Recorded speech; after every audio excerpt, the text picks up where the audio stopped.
Hey guys, Kirsten here with the Overmatch podcast. Today I have a super special guest, Jess McGlothlin, and we are going to talk all things travel security, whether overseas or within the States. So thank you, Jess, for being here. Thanks for having me. It's so good to see you again. It's good seeing you. For those who don't know, Jess and I have known each other since second grade. Yeah, we go Second way grade, back. right? Yeah, Yeah, that's a long time and kind of split apart because both our families moved and moved a lot and then found each other because of the one good thing that social media has done for me, at least. Found same. each other Yeah. again. Yeah.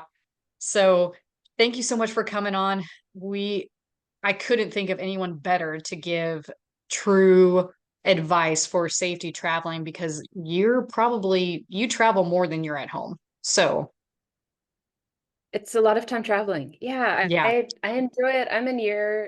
This is year 15, I guess, of being on the road for much of the year. So for better or worse, that's a lot of learned a time being lot. away from home. Yeah, gone a Exactly. lot in So, good places.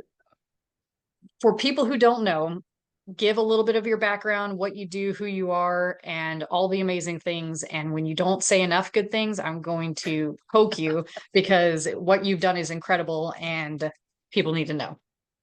Well, thank you. I'm like I said, 15 years now being a traveling photographer and writer. My business is split kind of half with the camera, half with the pen.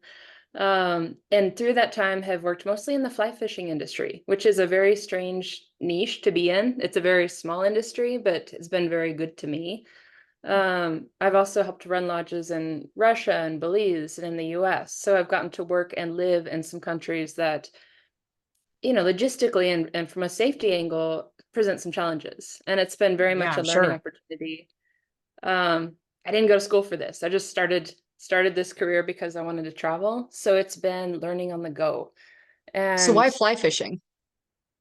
I fished as a kid. I'm a Montana kid. I grew up in Montana, and here it's usually for those of us who are from here, it's like horses or fishing. And as you know, True. I And was you a did horse both. kid. I did both. I was a horse kid way back and then got out of that and kind of rounded back into fishing and Mhm. enjoy the people. It brings together, I think, same things in like the firearm industry and in the outdoor industry, whatever small industry you choose, we're often drawn to that for the people. And fishing tends to draw people who like to be in beautiful places to catch weird fish. So it's been a pretty fun place to work. Now, you didn't go to school for this, meaning college. Um, Correct. your story is way cooler. So I want you to tell that story about how you ended up in this career field and just dominating it, especially as a woman, because like policing, this is a very male dominated world. And you excel and are one of the best at it and are renowned for all that you do. So tell the audience about your awesome story of how you got there.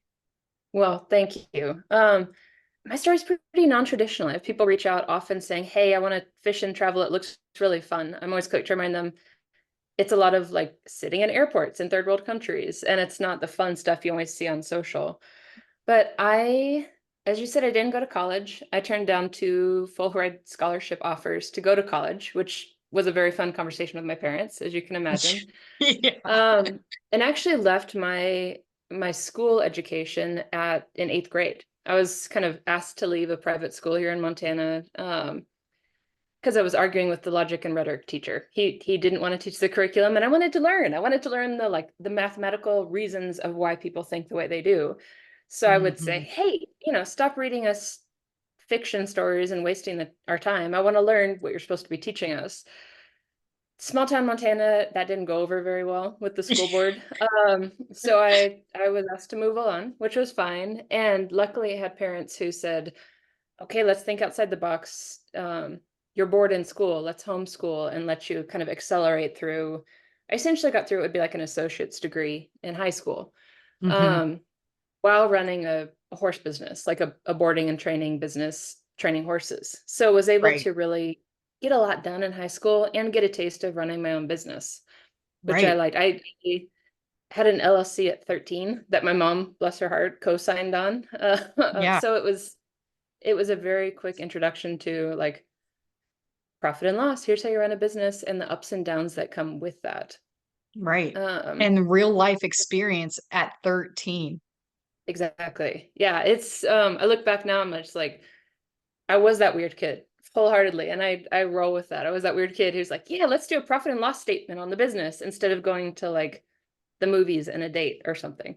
Right. Um, but it served me well. After a while, I burned out in the horse industry. After 2008, the market to sell expensive horses wasn't there anymore. Big surprise. Mm, And so pivoted and started taking more photos. I'd always written and taken photos, but started looking mhm. at that as, okay, my former career life path, being a professional equestrian, is no longer of interest. What do I want to do with my life? Right. And photography and writing was still there. So I started thinking, okay, how can I turn that into a business that lets me travel? Because no one in my family traveled at that point. None of us had passports. And it was something I always wanted to do, was just get out of the country and explore. What was the appeal to travel? Because that wasn't something you did, w- what was that? What was it about it? What drew you to it? It's a really good question. I don't know. It's hard to put a finger on. I know now I've learned over the years that I don't know what I like and what feels like home until I see a bunch of different places and different ways of living. And I don't know if that was the train of thought when I was young and I just didn't kind of recognize it for what it was. But just the urge to get out and see more beyond like small town Western USA living. I Right. know it was a big world out there. I was an avid reader, so I think books probably had a lot to do with it. I know you read a lot as Yes. well. We can always imagine these places in our minds and think, oh, what is it like to sit on that beach with that coffee or whatever, to be in Right. that place. Yeah. And I feel really lucky over the years. I mean, it's been 6 continents and 25 countries, I guess, that I've been able to work in. So I've gotten to It's see amazing. a bunch of different ways of life. Some What good, some not as. what uh what companies do you, I don't know, I guess Mm, you work full time for Onyx, right? I Or do. like So I you're a work full W-2 time. form? Okay. Exactly. Work full time for Onyx. For those who don't know, it's like a hunting GPS app.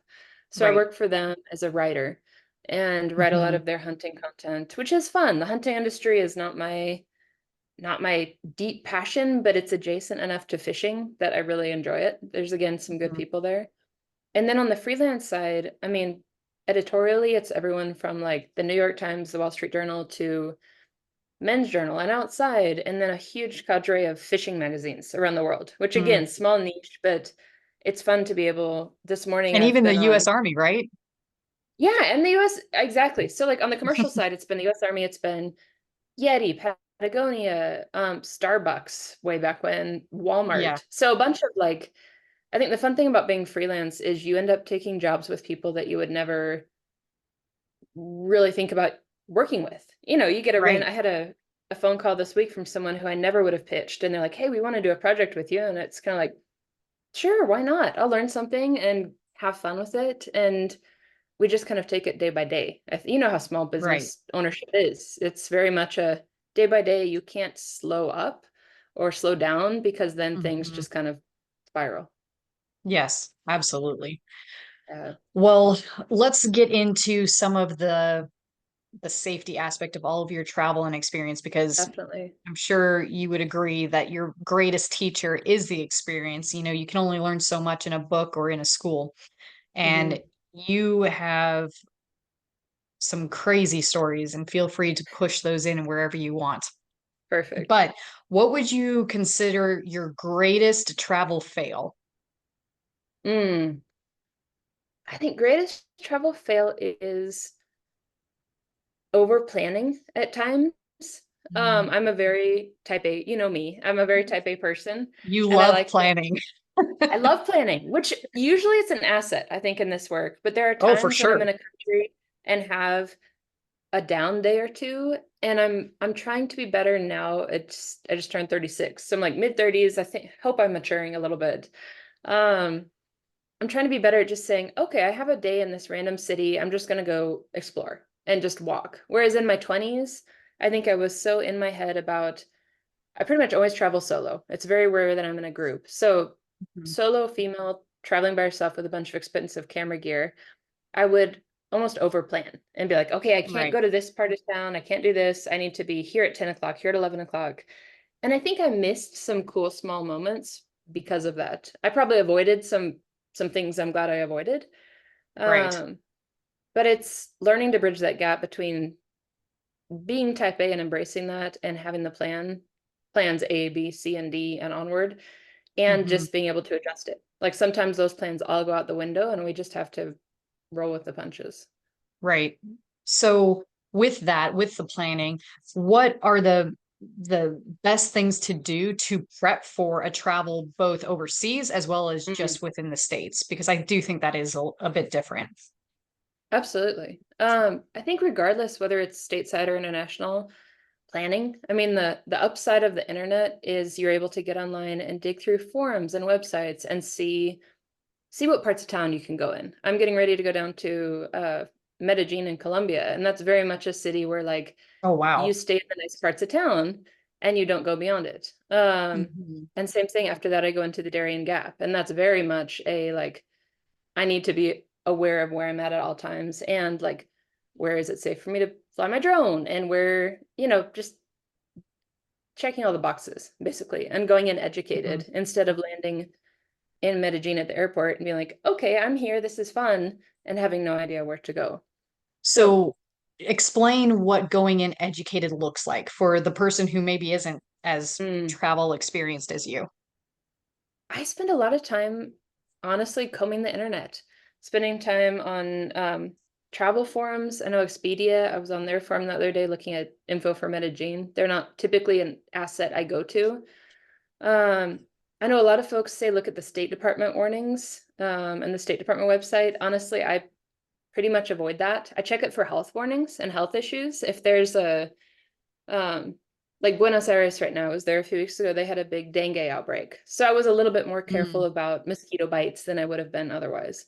So it's Hmm. useful for that. Um, check newspapers. They still exist in some places. Get on their website and check, like, okay, what's happening in this either, if I'm going to New York City tomorrow, I'm going to be checking the New York Post and the local New York papers to see, okay, what's new? Is there any kind of protest or something I should be aware of that might not be making national news, but might affect my time on the subway or something? Right. Well, what else are you looking for? What about, locations and you normally know what the plan is when you're going in. Like, you have a Mhm. specific task or something, but what if someone's just, on vacation? What should they Definitely. pay attention to and look for? I would really pay attention to where you're staying. Make sure you're trying to stay in a decent part of town in the hotel. If Mhm. you are less concerned about that, then at least try and make sure the hotel, even if it's not in maybe the best part of town, check online reviews. Obviously, reviews you have to kind of take as an aggregate number. Someone's always going to be pissed off and leave a terrible review. Right. Um, but if I am looking at a hostel in Panama or some random place and I'm looking to stay in a low to medium expensive hotel, I'm still going to get on and look at not only the hotel's website, but a couple of other independent booking sites. And if 20 reviews are all 1 star saying people had issues, that's a trend, right? Right. So that's probably worth paying attention to. And if there are 25 star reviews and it's still very basic accommodations, I probably feel okay about going there. Yeah. In my line of Um, work, that's what we like to call a clue. there you go, exactly. We like those clues. They're helpful. Yeah. Although Clues people are good. ignore them very Yeah. much. I'm amazed by the number of people who are clueless. Yes. Um, it's I interesting. I don't understand how so many people are alive that are so clueless, but here we are. Agreed. I ran into a few on this past job in Argentina where it's just like people who I would stop and help in the airport because they hadn't pulled any pesos. They didn't have any local currency and they were trying to book a taxi that only accepts pesos. And so that's another Oh, thing for me going into another country. I always look and see like how widely accepted are credit cards? Some places, Argentina's in the midst of reasonably uh, wild economic strife right now, and a lot of places Mhm. are not accepting credit cards because they're extra fees. And so I was careful to make sure I had a wad of Argentine pesos going in. It's Now, did you know uh, that prior to, I did, and that was part of the and how? research. Web research. That's part of the thing. I Exactly. always researched the newspapers. That was a good clue. And then I was able Yeah. to reach out. It's an upside of social media. I was able to reach out to friends in Argentina and say like, okay, here's what I saw on your local newspaper. How much is this going to be an issue? And where can I Right. find pesos at a reasonable exchange rate? Airports tend to be kind of the worst place to exchange money because the rate is so bad. So Right. It's high. yeah, being aware of that, I think, helps. And it just takes stress away. So let's talk about travel hacks because one of your best travel hacks that you told me about is super important, and I don't think people think that way. So let's talk about your best travel hacks, including how you decipher your money and Mm, put it different places and stuff. definitely. I always divide my money up. I always go in with a lot of, not a lot, a couple $1,000s of USD, US cash, because that's fairly widely accepted. If nothing else, you can trade it for local currency. Um, and that US money, it needs to be crisp and like untorn and unfolded. So I typically will go to the bank and say, okay, give me your nice $100 bills, please and thank you. Because often the rumpled bills won't be taken in exchange. So making Hmm. sure you have some crisp USD. And Is I that because secret they that think it's fake? they think it's fake, or it's some places they just view it as like not having the value. Oh, So okay. Argentina, I know I watched someone in an airport actually standing at the cambio at the change desk, and he had it's either a 50 or $100. I couldn't see it well enough. A US bill that had like a dog-eared corner. You know, just a folded corner. Like I have one in my wallet now. I'm sure you probably do too. Hmm. And they wouldn't take it because it had the fold in it. So for Wow. whatever reason, and I don't think every country is as strict, but I hedge my bets and go get nice, clean, unfolded cash. That's great And to know. I didn't even know that. it helps. And again, odds are low that it would be an issue, but when it is an issue, it's a problem, right? Because you're in a foreign That's a country. big problem. Right. Yeah, you need money. Yeah. Um, but I hide that money, however much I'm taking in between the US currency and the local currency. I divide it typically into three different piles and keep some in my wallet. I'll keep some in, typically I have like a waterproof backpack that I travel with, and then a Pelican Mhm. case that holds my cameras. And I'll hide money in each of those bags. So I've got the money in my wallet, the spare cash also in that backpack, which stays with me all the time, and then Right. money in the Pelican. So if one of those goes missing, I still have a backup. I've also started dividing my credit cards, and we'll keep a credit card in each of those little packs. So again, if someone steals my Smart. wallet, I travel with a dummy wallet, which I would highly recommend for folks in pickpocket prone areas. I just have it's a small, simple wallet that I put like old library cards in and expired coffee cards and a couple like US dollar bills. So it looks, if someone kind of grabs it and feels it and flicks through it, it looks like there's credit cards and cash in there. It looks legit. Hmm. And that's often a good deterrent where if you're going to get pickpocketed, if they can take that instead of your actual wallet, it's a much better scenario. Obviously, Yeah. try and avoid it regardless. I never stick a phone or a wallet or my passport in my back pocket, like the butt pocket of your pants traveling, Right. or any exterior pockets on my bag. I always make sure it's a pain to access, but like keep that stuff in the big interior section of your backpack where it's Right. harder for people to get them. Have you ever been pickpocketed? Never. Knock on wood. Have not had an issue. I've had the fake wallet attempted to be stolen once, as kind of a hold up's too strong a word, but like give us your money type thing. But it was Mm. not a pickpocketing. Like they Oh, so it's addressed just me a robbery. not No having. big deal. It was just a robbery. Yeah, I guess I mean, it was a robbery. It was just a robbery. But they took the fake wallet, and then I was able to get away before they saw it was fake and get to an area with more people. So it did its job. Wow. And it's a very good thing to have. There you go. Yeah. Your stories are just amazing. I swear, I've said this a million times. If you don't write a book, I'm going to hurt you. I had another person this morning on Instagram message me that, not in those words, but they were like, when you write a book, I'll buy it. So I was like, okay, one of these days, I know I need to sit down and do it for You sure. need to. You've got so many incredible stories, and that you've lived an incredible life that most people haven't, and it would absolutely be a bestseller. So I'm just Well, throwing that thank out you. there. Uh, so talk a little bit about, give the example. I won't say where you did have to actually kind of use some verbal judo and offer up a certain amount of money to get out of a certain location, Yes. and how important it was that you did divide up all of Yeah. your cash, because otherwise that would have blown that up real quick. Yeah, exactly. And we can say it's more complicated now. It was in Russia years back. It was 2012. And my first You were job still a working in a baby traveler. I was a baby child. I was a kid. I was, I guess, 20, 23, 24.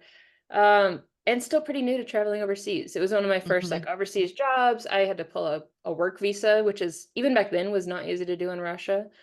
Hmm. Um, Loved the work. I was working above the Arctic Circle near Murmansk, about a 3-hour helicopter ride from Murmansk on the Kola Peninsula, a very like famous storied fishing camp, and ended up having my season cut short because I got an ultimatum from the camp manager, who ironically was the only other American in camp, Mm. that I either sleep with him or he was going to pull my work visa, and I would be left in the middle of the Russian tundra with no work visa, which is a problem, as you can imagine. Yeah. Yeah. And it's a longer story that turned into a physical assault from him and a bunch of different issues. Thankfully, that I was able to manage and stop. I would definitely recommend like ladies out there traveling by yourself, at least like I had some Krav Maga background, at least know the basics of like how to deal with a drunk guy who's a Yeah. problem. And Kirsten, you know so much more about that than I ever will. But it's I feel like if we're smart, even though we're smaller and not as strong as the guys, there are things we can do to help deter that.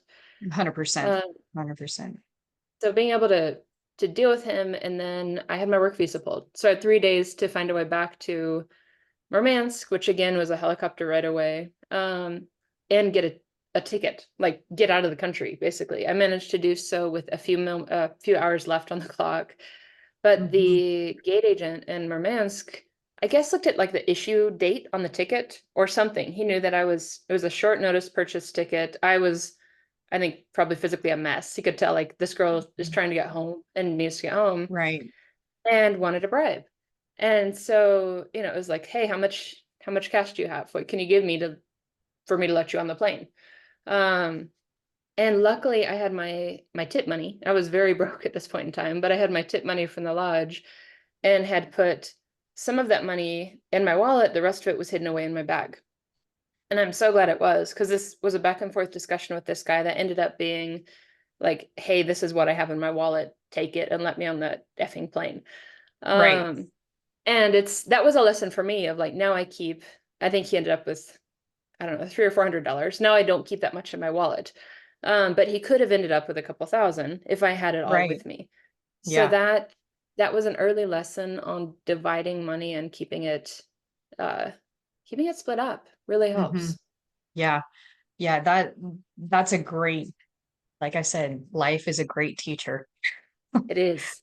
It is, and I always remember that now. I will never go on a trip with all my eggs in one basket, as it were, because of that. So it was a good lesson to learn early on. So let's talk about a little bit more of the safety in regards to Mhm. being a solo female traveling all over the world.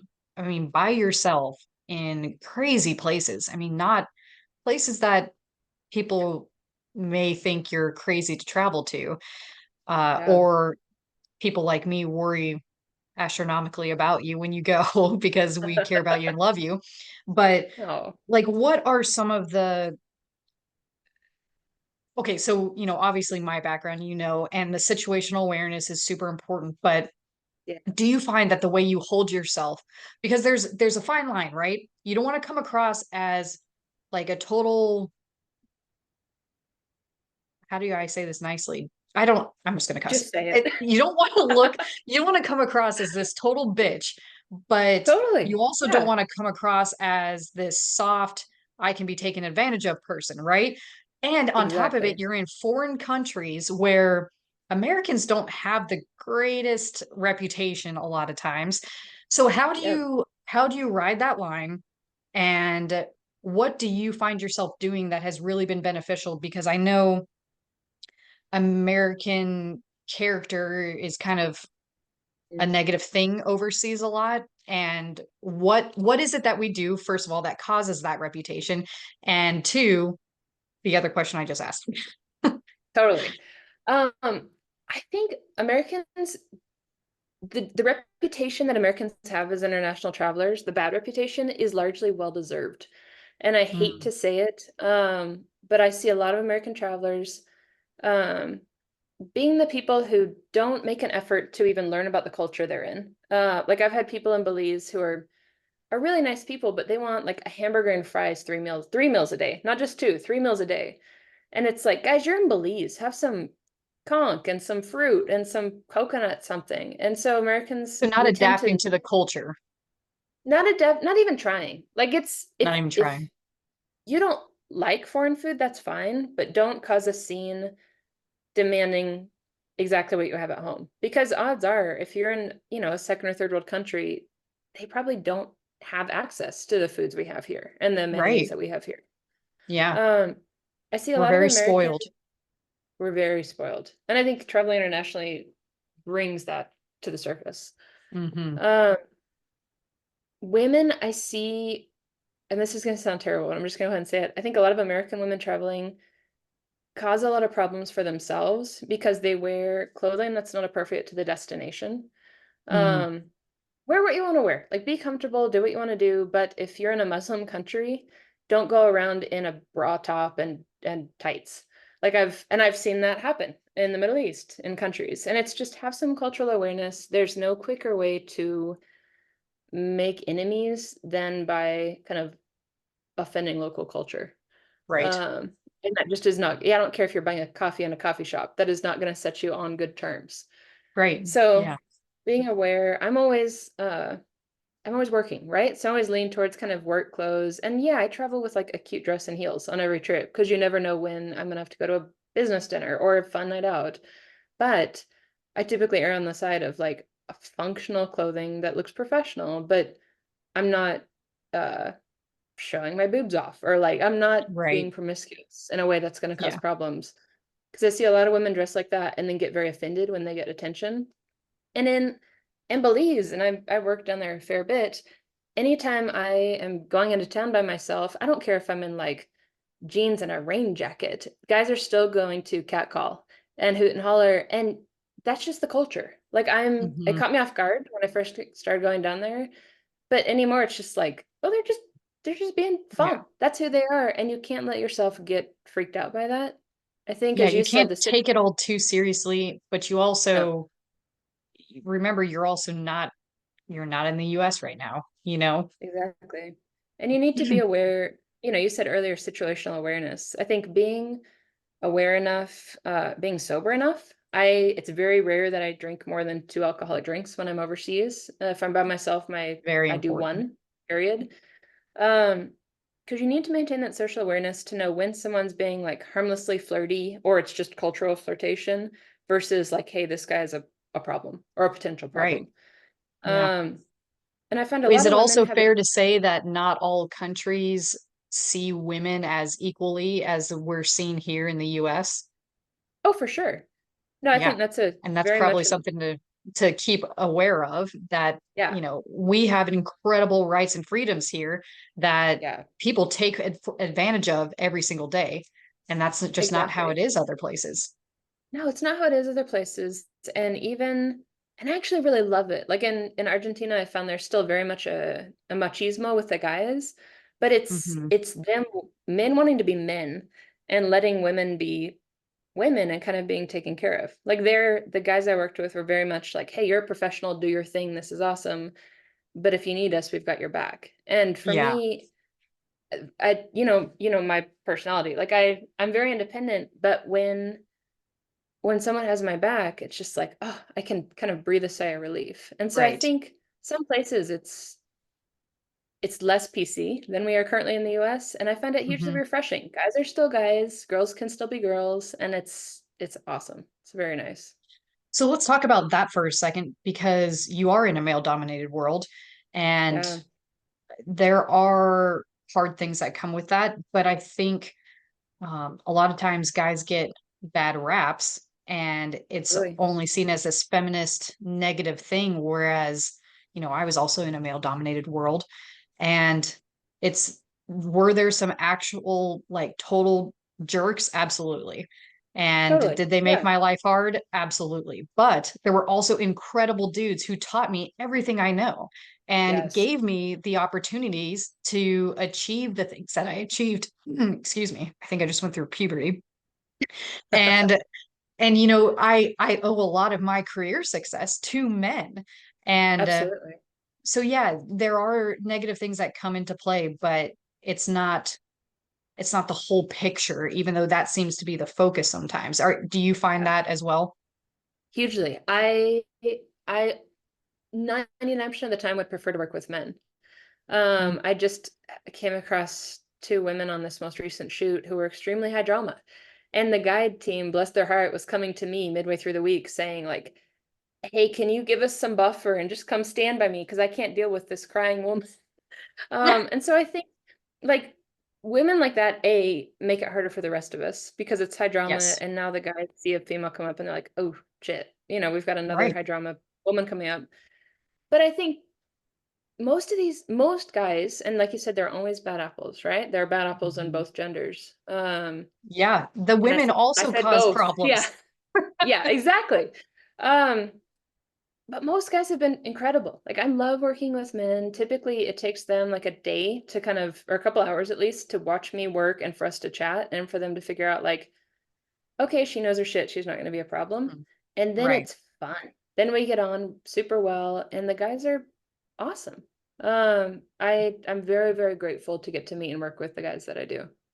Yeah, and a lot of times the women cause that stereotype, that problem are like ourselves. And it's Totally. it's valid a lot. Like, Yeah, there's some stories I could tell, and I know you have some where women in your industry aren't even doing it. Like they don't even know how to fish. Someone else is catching the fish for them, and then they're taking a totally. picture of it with the fish. I mean, that's just oh, It's that's insane to me. toxic stuff. It's not honest. And that's where I go, like the route that I look at with people who I'm working with is, okay, are they straight shooters? Like male, female, American, Lithuanian, who, whatever. Like, is the individual an honest person in what they do, and do they represent themselves authentically? And that's Right. harder and harder to find these days. A lot of It people are really trying to put is. up like a persona, which as Hmm. soon as stuff gets hard, I'm sure you saw this so many times in your career. Like as soon as shit hits the fan or stuff gets hard, they revert back to who they really are, and that persona goes away. Yeah, I've learned through all my training and experience that under stress, Yeah, all the things you try to hide, all the things that you try to pretend don't exist come out and it's not pretty. totally. And that's why, special forces and police officers and anyone in that kind of realm train the way that they do because you have to be able to either work through it, fix it, Yeah. identify it, see it, because if you do that in a real life and death situation, it could be a really bad day. And I Mhm. mean, your world, it's similar. I mean, you're in places where if you make the wrong move, that could be a really bad day for you, and it has been. And you Yeah. even make the right moves, and somehow you're still here, which is amazing. So I love it. It's well, like I said, I'm able to meet and work with people. I knew, um, I mean, a great example is I was in Bolivia on a hella fishing scouting trip for a fish called golden dorado, which is this really cool predatory golden colored fish that lives in the Amazon. Mhm. So we're in the jungle and flying out every day to these headwaters through like super cool Amazon rainforest and would be dropped off by the helicopter and then hike upstream. And it would pick us up, 8 hours and 12 or 16 miles later. Like it was a hike, swim, scramble type event. In 110-degree weather. Not Yeah. fun. But with the right team, it's fun. And I knew I liked Nico, the guy I was working with that week. On one of the early days in the week, we were talking in the morning and we're like, yeah, we're going to drop you guys off on a river we haven't explored. We haven't sent people up here. We're kind of just going to see what happens. And we felt pretty good that if the pilot couldn't meet us upstream, like we could walk back out to where he had dropped us off. So we knew we had an Hmm. out at some point. And midway through the day, Nico and I were kind of checking in on each other and talking, and he's like, I had saved part of my lunch, thinking, okay, if we're gonna be stuck out here overnight, if we can't meet up with the helicopter, it's good to have some food, just some options. Right. And he and I were talking, he's like, yeah, I brought some extra rice too, and I've got rice in my bag. And between that and we could catch fish and we're gonna have a dinner. And I'm like, I know I'm working with the right people when I'm not the only one planning for like the unexpected overnight in the middle of the Right. Amazon. Yeah. And it It's wasn't fun living to in fear find. for you. It was being Totally. prepared. It was just Yeah, being aware that, hey, sometimes bad things happen and we have to be prepared for them. Like that's what I try to 100%. reiterate all the time. All of the things that Kevin and I do, it's not about living in fear. It's just about being aware that there is evil, there are Yeah. bad things, there is bad weather that can cause horrible situations. And if you're prepared for it, it's really no big deal. It's not as stressful. Totally. And it can be kind of a weird type two sort of adventure. You're just like, yeah, we got Right. this, we're fine. And it's Hmm. again, I think finding the right people to go through that with is key. It's Absolutely. if you've got a hysterical panicker with you, probably not gonna work It's out not fun very for well. But anyone. if you Yeah, no, but if you've got like the dude with the rice and the machete, you're in pretty good shape. right. Yeah. Plus, it makes for a great story. It does, for sure. It made for some good photos. That was a good day for us. I bet. So, back to the travel. What are the top Mhm. do's and don'ts that you have discovered throughout your years of overseas Mm. and internal traveling? I think stashing the money is a huge Domestic. one. Yeah. Um, yeah, for international, stashing the money. And honestly, it's not a bad idea for domestic either. Just No, make sure you have spare money and a credit card tucked away somewhere. absolutely. Um, I do the same with passport. I keep a copy. I have a folder in Dropbox that I have shared with both my parents. That's a travel folder that has it's got copies of my passport, copies of like any visas I have to pull to go in different countries. So that way, if my passport and I go missing, they kind of have a paper trail of here's her documentation. Um, that's a big one. And then keeping physical copies of the passport. Again, that's in all my bags. I don't know if you can see, but I've got my pile of Pelican cases right there. And Yep. all three of those Pelicans have passport copies in them. Um, So smart. it helps. Paying attention for international travel to visa requirements, they're changing a lot. I just signed up to go to a shoot in Brazil in October, and they just changed their visa requirements starting April 1st. So you didn't need Oh, a wow. visa, now Americans do. And if I showed up to go to the airport without that visa in October, I'm not getting on the plane. So checking those visa requirements, especially now with the state of the world, they're evolving sometimes pretty quickly.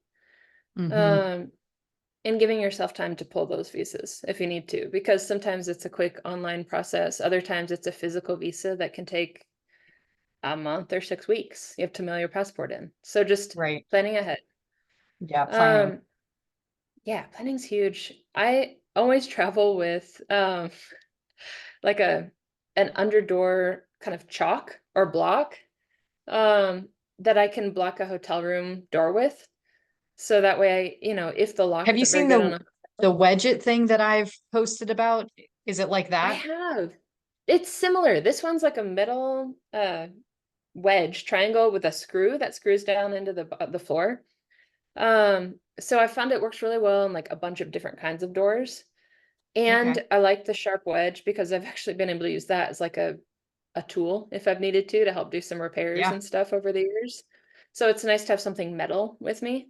Right. Um, so always use that. If I'm in a hotel room that feels a little sketchy or has an exterior door, like Mhm. not to a hallway, I just Right. feel better about it. Yeah. I've never Even had if it issues. isn't sketchy, there's no like what's the harm? Nothing. Exactly. You It lose doesn't nothing do, by doing that every night. yeah, I sleep better. Especially if I'm coming into a place like tired and jet lagged and I'm in a foreign country, I just sleep a little better knowing that's there. Right. Because it'll at least give you Yeah, time. It'll give you more of an ability to wake up, get yourself together, totally. have a plan of action, that Yeah. time is of the essence. Yeah. I always travel with a knife. I know we've talked about this. There are some countries where you can't, obviously, in Europe and other places, but if it's legal, I keep a knife with me and keep that close. You and Rick were awesome in recommending a padlock now. I travel with a padlock and some webbing to Yep. make kind of a swinging weapon, which is, again, I've never had to use it, but I sleep much better knowing it's on the bedstand in certain Hmm. places. And Yeah. just being able to deal with a threat if it comes through the door is huge. Hmm. Yeah. Because the reality is, like we've talked about, we are smaller. We're not as Yeah. strong. We're built differently. God made us different for a reason. We do some really cool stuff too, but we're not going to always be as strong as the dudes. So tools Exactly. level the playing field. And Yeah, it's better to have something than nothing. But if you don't have the ability to put the necessary violence you need behind it, then it's really pointless. But I know that totally. that's not a problem for you. Well, well, it's come over the years for sure, the ability and the comfort level to do that. Yeah. And my work's different because a lot of times I'm like sharing quarters with a bunch of fishing guides who I don't know. Or I'm typically not staying in like client accommodations in these Right. lodges. Whatever's open. And so just being, again, that's why I don't drink heavily on trips, being aware of like, after I get to know a group of guys for a few days, typically I feel pretty good about it. But sometimes there's one or two where you need to be aware of the Mhm. situation. And having that gives a sense of confidence, which, whether you Yeah, realize it or not, is going to have you hold yourself a little differently. And exactly. how your personal presence speaks to others, I mean, that's your first line of defense. It's just It's like huge. if you want to attack a castle, you'd prefer one without walls. So Yeah. that personal presence, your voice, that's your first line of defense. And it's so important um to hold yourself in a confident manner, even if Mhm. inside you're like, holy crap, holy crap, holy crap. Because No, go ahead. it's so true. It's a really good point. And you had mentioned this earlier and we kind of hadn't gotten into it yet of just like your how you carry yourself and your demeanor um makes such a difference. I mean, even going through customs counters and immigration counters in foreign countries, if you're calm and not like moving around and looking anxious and looking at your phone all the time, if you're just kind of like, yeah, we're here, we're gonna get through it, you're going to get processed faster. There's a lot of little, and again, you probably know so much about more of this than I do, but so many little cues that I think people look for and potential predators look for as well. Of like, okay, is this girl walking down the street with her phone in her hand, looking on it and not paying Right. attention? Or is like, are her hands free? Maybe her keys are in her hand. Is her head up? Hmm. And is she aware of what's going on around her? Right. Um, Yeah, one of my absolutely. favorite things to do, and I did this in Buenos Aires last week, is if I'm in a sketchy part of town, um, carry a hot cup of coffee. It was really hot in the city, and it was not the most fun carrying around the styrofoam cup of very hot coffee. But if someone comes too close and is a problem, and I was in not a nice part of town, um, it's amazing what dumping a cup of hot coffee on them can do, just to give you space. Absolutely. Yeah. So, and that They want an costs easy target. The 50 cents. more you Yeah, harden yourself, the better off you are, the safer you're protecting yourself just by simply holding a hot cup of coffee. That could make all the totally. difference if someone decided to choose you. Yeah. No, it's and again, that it costs hardly any money. Hmm. It's just a good thing to have at hand, a good thing to be aware Yeah. of. That's a great out of the box tool. That's awesome. Yeah. And bonus, you can drink it at the end, whenever you're back to somewhere safe, you have caffeine Exactly. too. So it works out well. But no, it's little things like that. And again, just being aware, a lot of places in Central and South America where I work, it's notorious for guys to speed by on motorbikes and grab stuff out of your hand. Grab a purse off your shoulder, grab stuff out of your hand. So I always travel with like a crossbody bag. And I hate Right. it. Sometimes I have a camera backpack and I have to carry the cameras with me because I'm going to a place where I need them. And so I have a bag on my back, which feels very wrong in those busy city streets because it feels like someone can get in my bag, right? Hmm. So I make sure to have nothing on those exterior pockets on that backpack. And then if I'm stopped like at a street corner waiting for a light, I stand with my back to a building or to a bus stop or whatever, some Yeah. kind of wall there, so there's not someone standing behind me. I've also Um, seen you spin it around and have it on your front. totally. Yeah, you can do that. There's a lot of little things. I never have my phone out. I know a lot of friends who live in Buenos Aires have their phone on like the lanyards that go around your neck. So at least if they are on their phone doing something, it's a little bit harder for someone to get it out of their hand. Right. I still wouldn't feel totally comfortable with that, but the locals do it, and it seems to be a good deterrent for them. Yeah. So if you could go back to your young 23, 24-year-old self and Mm, tell that self one thing that you wish you would have known or done to prevent some kind of mm. chaos that maybe someone else could learn from, what would it be? That's a really good question. In regards to travel, obviously. Yeah, in regards to travel, yeah. Hmm. I think, like I said earlier, having plans but not adhering to them all the time, being okay to diverge away from your plans is a good one. I think in Mhm. terms of like travel safety, being maybe more cautious of whom I brief when I travel. Anymore, I'll hint at Mm. places where I'm going before I travel, but it's Yes, I very love rare that this I one. put, yeah, Yes. it's important. And even for people who are not traveling for business, I don't advertise like, hey, I'm going to be in Buenos Aires on this date. I'll Right. post when I'm there, sure, but I think the opportunity for premeditated problems is much less when you're like posting on Instagram day of, and often Yeah. I'll post after I leave a place. Right. So And that not also telling gives people criminals that are domestic who may know of you or follow you, give them the opportunity to know, oh, okay, she's gone right now. I mean, exactly. it's insane how much information people can get on someone from just their posts. It's crazy. And the stuff that people share a lot unknowingly, like it's they have no bad intent, but people share a lot. And I that comes to individual comfort level. Fine. If folks want to put their Right. entire life on social, more power to you. Like do what makes you happy. Hmm. Um, but at least for my work and the international travel that I do, especially certain destinations, I don't advertise when I'm in countries with any kind of security Yes. issues, for example. And just I being think aware that's of like, great. yeah, it's okay to be off of social media for a little bit. Right. And one other thing that you do that I think is brilliant that I've told people before is when you have tags on your bags, you don't put your address. Yes, that's a really good one actually. When you put like the luggage tags on luggage, phone Hmm. number fine, email fine, never ever ever put your physical address because it's so easy for someone like I live 3 miles from the Missoula airport, and it'd be so easy for someone here in Little Missoula, Montana, for a baggage carrier, a baggage guy at the airport to look at that, say, "Oh, this girl's leaving." They drive by, see it's a small apartment where probably one person lives. They know I'm out of Hmm. town, and they can rob the place. So Yeah. never list. I sometimes I'll do city and state because I figure, okay, then they can get my bag back to Missoula. Hmm. But never street address. Yeah. That one's huge. I love that. That was a great answer. Great answer. Good. Um, No, it's I think no, go ahead. common sense for all this stuff. Yeah, but common sense isn't so common anymore, my friend. It's not.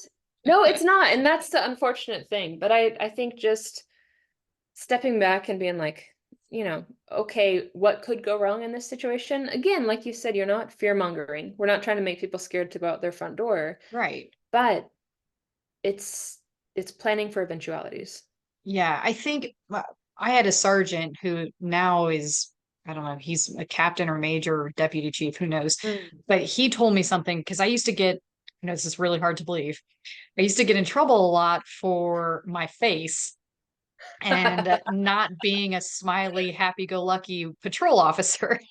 Oh, yeah, I So believe in it. Yeah. I used to get complained on a lot. And he came to me one day and he said, you need to smile at everyone, smile at Cool. everyone, but in your head, think to yourself, how are you going to kill them? If I you have love to. that. And Yeah. it it helped me realize something that one, I can only change my face so much. So like let's not have some crazy dreams for that. But Great. to have a plan in your head, even though outwardly you may be very, nice and smiley, or Yeah. maybe even somewhat submissive, and but that internally you're still ready, you're still prepared, even if outwardly it doesn't really seem that way. Because the reality Absolutely. is evil exists. We want to think that people are good, that they're naturally going to do the right things, but that's just not the world we live in anymore. And though that is the majority, there is a minority that grows every day, and we have to be ready for it. We have to be prepared for it.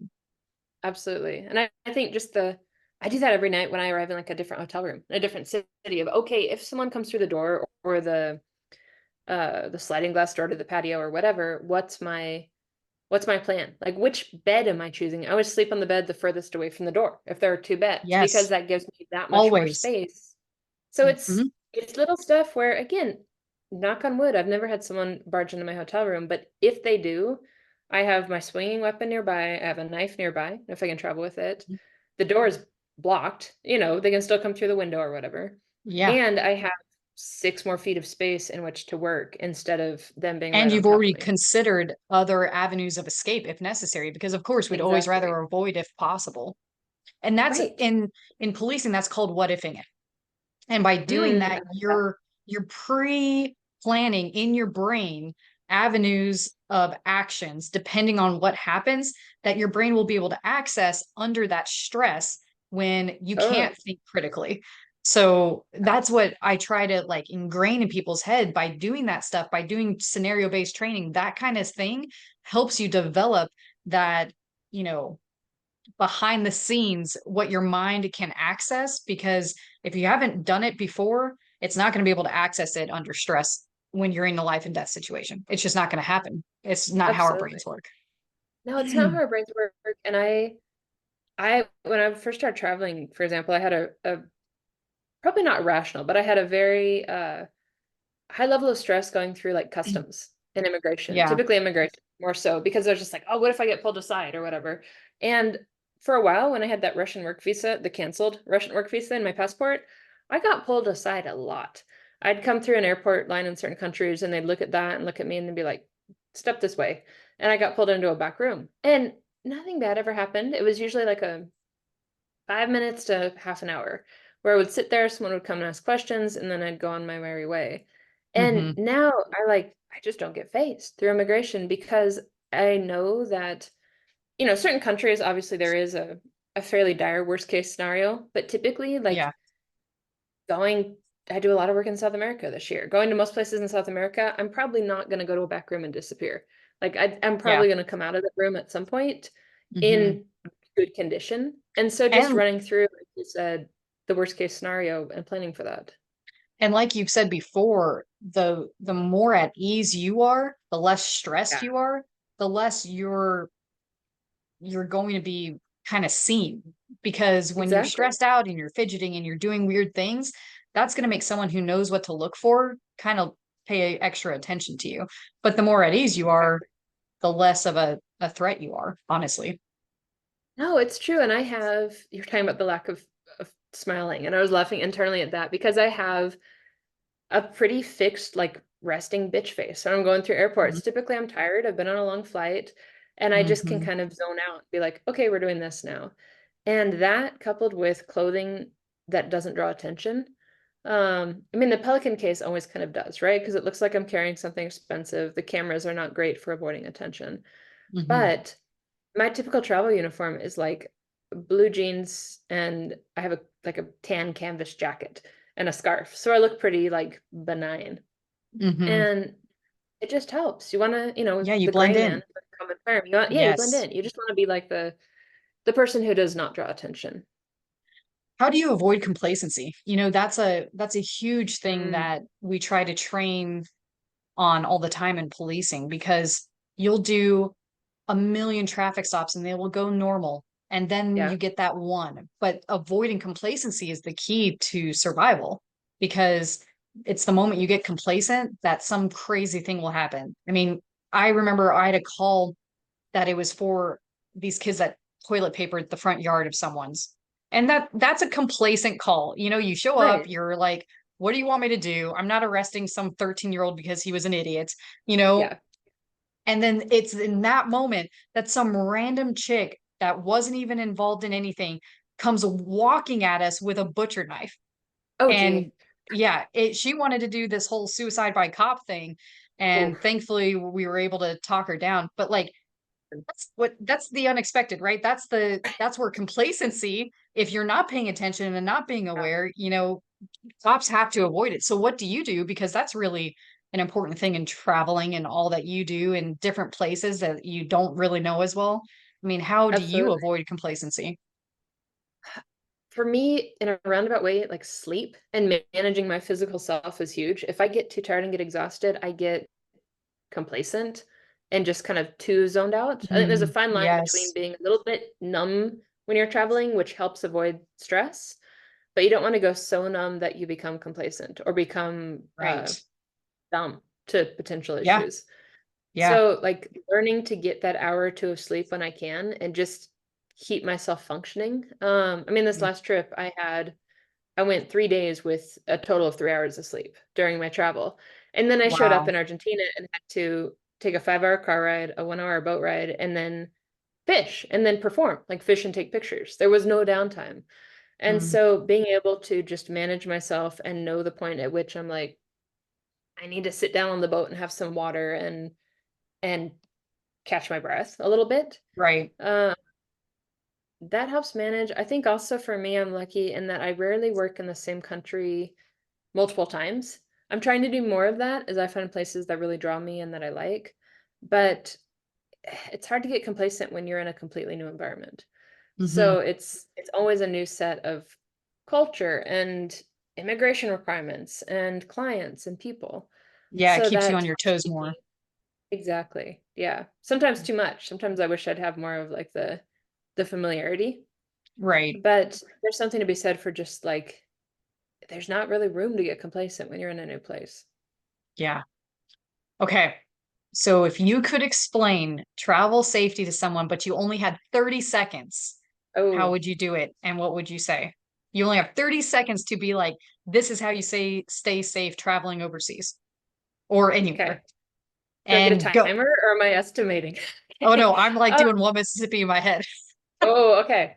Um, Travel safety, traveling solo, keep your awareness. Be aware of your situational awareness, social awareness, the place you're traveling, the people around you. Food awareness, keeping yourself safe, not drinking food or not drinking water or eating food that's going to make you sick. Mhm. Coming prepared for eventualities, having multiple copies of passport, having money hidden in different places, being aware of what could go wrong and planning for that. And just show up and enjoy the process. I know we've talked a lot about what can go wrong and it can sound overwhelming. Um, Traveling's supposed to be fun. It's not always supposed to be comfortable, but just show up, enjoy who you meet, enjoy the places. Don't be afraid. Be smart, but don't be afraid to go travel and explore. So now with all of this wrapped up, since you brought up it's not about being negative or living in fear, traveling's incredible as well. It gives you so many amazing experiences. What what do you think is the greatest gift that you've learned or received Mm. from your years of traveling? I think just the people I've been able to meet and work with. I've been able to work with some of the best fly fishing guide teams around the world and other people outside the fishing space. But to Hmm. be able to come in and get to work side by side with them and learn from them is special. I've learned so many things about just travel and location and fisheries that I never ever would have learned as like a guest visiting these places. So being able to have this network, I What mean, about, I'm lucky. no, Oh, sorry, go ahead. no, you're fine. I was just gonna say at this point I've got a network which I'm extremely grateful for, where if I'm traveling to a country, I can typically reach out to someone if I don't already know someone in that country, I can reach out to someone who knows a contact there and Hmm. have a point on the ground where if something goes horribly wrong, I've got like a local I can reach out to, which Right. is I know my mom loves that. And I can tell her like, hey, I have backup Yeah. here. But also that speaks to who you are, because I'm sure there's plenty of people that travel a lot and don't have that kind of a thing because Mm, either they're jerks or they didn't gain the respect from those cultures and communities. I mean, that really speaks highly of you. And on that topic, what is your greatest accomplishment in your eyes? I mm. put you on the spot because you hate talking about yourself, but I'm going to You make you do did? it. Um, I don't know. There's been a lot. I like Men's Journal did a really flattering article that came out in December that called me the Michael Jordan of fly fishing, Yeah, which that was awesome. I would never want to fill those shoes. There are a lot more people in the industry who are better suited for that. Um, but it was really flattering. And honestly, it's the little things. Like on this past trip to Argentina, I mate is a big thing down there, the tea that they drink. And it's a social thing where guys pass it around a friend group, you drink your cup, pass it around, and keep doing that. And the guides put me in the mate circle. Like all of a sudden they were coming up to me Mm, saying, hey, come join us and drink mate. And that was like this unspoken thing of you're you're in. accepted. You're Yeah. in. You're Yeah, accepted. And that didn't happen for the guests. Like that, it was, hey, you're here working. We see you as one of us, which that means right. more to me than any magazine accolade or social media accolade. Yeah, that's awesome. So wrapping it up, what's next? What's the future look like for Jess McGlothlin? It's busy. I'm heading to Las Vegas. Speaking of stateside locations where security is important, heading to Las Vegas in a couple weeks to give a talk at a travel goods show, like a non-fishing Nice. trade show. Okay. Which will be fun. I'm trying to do more of the teaching and talking, which is good. Mhm. And then have a shoot in Mexico. I go to Colombia. I'm stateside for part of the summer, which is nice. And then Brazil in the fall. I mean, there's a lot of kind of crazy stuff coming up. Hopefully coming back to Argentina next winter. So it That's just awesome. continues. Well, if people want to reach out to you, hire you, follow you, where can they find you? Yeah, thank you. My website, I'm sure we can link it here, is jessmcglaughlin.media.com. The last name's long and terrible, so don't even try and spell it. Instagram is a fun place to follow along because I do a lot of like behind the scenes. Here's what it really looks like on location. Hmm. The good, the bad, and the ugly. So Instagram is just Jess_McGlothlin_media. And those are probably the best two places. Great. Well, for any photographers or journalists out there who are wanting to get into this field, Jess is an overnight success of like 20 plus years. So Yeah, it doesn't happen overnight for sure. I have a lot of people saying, "Oh, I want to do that. It looks so fun." And my response is always like, "Okay, prepared just to grind." And any worthwhile career is like that, I think, right? You just have to kind of sit down and absolutely. do the work. Yeah. Well, Yeah. thank you so much for joining us today and sharing your wisdom and knowledge on travel, safety, and just things to avoid, things to do. I think it's been great. And I've even learned some things. So thanks, Jess. Well, thanks so much for having me. It's been fun as always. I appreciate it. All right. We'll talk to you later, guys. Thanks for listening.